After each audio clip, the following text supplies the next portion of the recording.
بسم اللہ الرحمن الرحیم۔ اسلامک واقعات کے ناظرین، السلام علیکم ورحمۃ اللہ وبرکاتہ۔ یہ ایک بہت خوبصورت حکایت ہے، اس کو آخر تک لازمی سماعت فرمائیں، اور جنہوں نے ہمارے چینل کو سبسکرائب نہیں کیا ان سے گزارش ہے کہ ہمارے چینل کو سبسکرائب کر لیجئے۔ جزاک اللہ خیرہ۔ اللہ کا ایک نیک بندہ ایک شہر میں رہائش پذیر تھا۔ ایک دن اچانک اس کے گھر کی دیوار گر گئی۔ اسے بڑی پریشانی ہوئی۔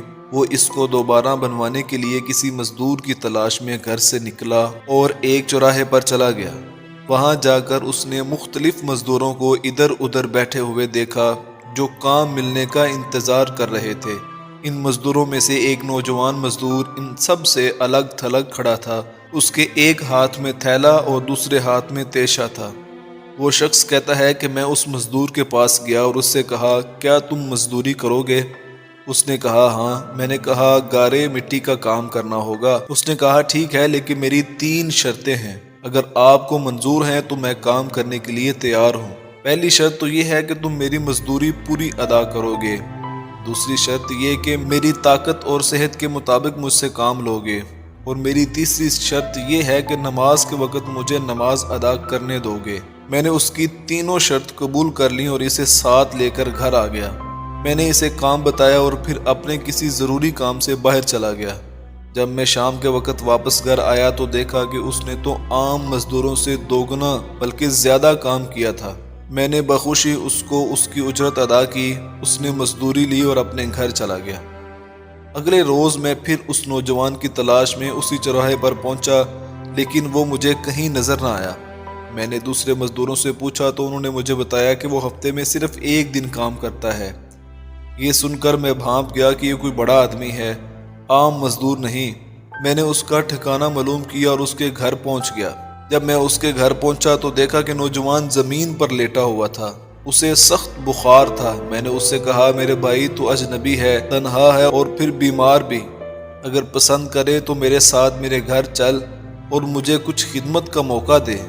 اس نے انکار کر دیا، لیکن جب میں نے بہت زیادہ اصرار کیا تو مان گیا، لیکن ساتھ ہی ایک شرط بھی مجھ پر عائد کر دی کہ میں اسے کھانے کو کچھ نہیں دوں گا۔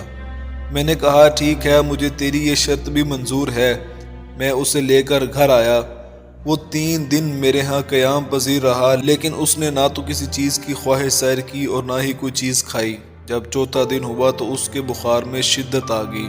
اس نے مجھے اپنے پاس بلایا اور کہنے لگا، میرے بھائی، میرا آخری وقت قریب آ گیا ہے، لہٰذا جب میری زندگی کی شمع بجھ جائے تو میری وصیت کے مطابق عمل کرنا۔ میری وصیت یہ ہے کہ میرے جسم سے جب میری روح پرواز کر جائے تو میرے گلے میں رسی ڈالنا اور پھر گھسیٹتے ہوئے باہر لے جانا۔ باہر لے جا کر اپنے گھر کے ارد گرد چکر لگوانا اور کہنا کہ لوگوں، دیکھو، رب کی نافرمانی کرنے والے کا یہ حشر ہوتا ہے، شاید اس طرح میرا رب مجھے معاف فرما دے۔ جب تم مجھے غسل دے چکو تو پھر مجھے میرے انہی کپڑوں میں کفن دینا۔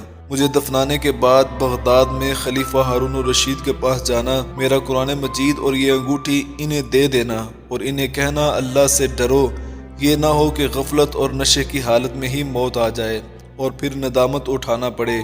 یاد رکھنا، اس کے بعد ندامت سے کچھ فائدہ حاصل نہ ہوگا۔ اس نوجوان نے مجھے یہ نصیحت کی اور پھر دنیا کو خیر آباد کہہ گیا۔ میں اس کے وصال کے بعد کافی دیر تک روتا رہا اور غم زدہ رہا۔ پھر میں نے اس کی وصیت کے مطابق ایک رسی لی اور اس کے گردن میں ڈالنے لگا تاکہ اس کے کہنے پر عمل کر سکوں۔ اچانک کمرے کے ایک کونے سے آواز آئی، اس کے گلے میں رسی مت ڈالنا، اللہ کے ولیوں کے ساتھ ایسا سلوک نہیں کیا جاتا۔ یہ آواز سن کر میرے بدن پر کپکپی طاری ہو گئی۔ میں نے اس کے پاؤں کو بوسہ دیا اور پھر اس کے کفن دفن کا انتظام کرنے چلا گیا۔ اس کی تدفین سے فارغ ہونے کے بعد میں نے اس کا قرآن مجید اور انگوٹھی لی اور خلیفہ کے پاس چلا گیا۔ وہاں جا کر میں نے اس نوجوان کا سارا واقعہ لکھا اور محل کے دروغے سے اس سلسلے میں بات کرنا چاہی تو انہوں نے مجھے ڈانٹ دیا اور پکڑ کر بٹھا لیا، حتیٰ کہ خلیفہ ہارون الرشید نے مجھے طلب کر لیا۔ مجھ سے کہنے لگے، کیا میں اتنا ظالم ہوں کہ تو بذات خود میرے پاس نہیں آ سکتا تھا اور رکا لکھ کر بھیجنا چاہا؟ میں نے عرض کیا، اے خلیفہ، اللہ تعالیٰ آپ کا اقبال بلند کرے، میں کسی ظلم کی فریاد لے کر نہیں آیا، بلکہ میں تو ایک پیغام لے کر آپ کی خدمت میں حاضر ہوا ہوں۔ خلیفہ نے کہا، بتاؤ کیا پیغام ہے؟ میں نے وہ قرآن اور انگوٹھی نکالی اور خلیفہ کے سامنے رکھ دی۔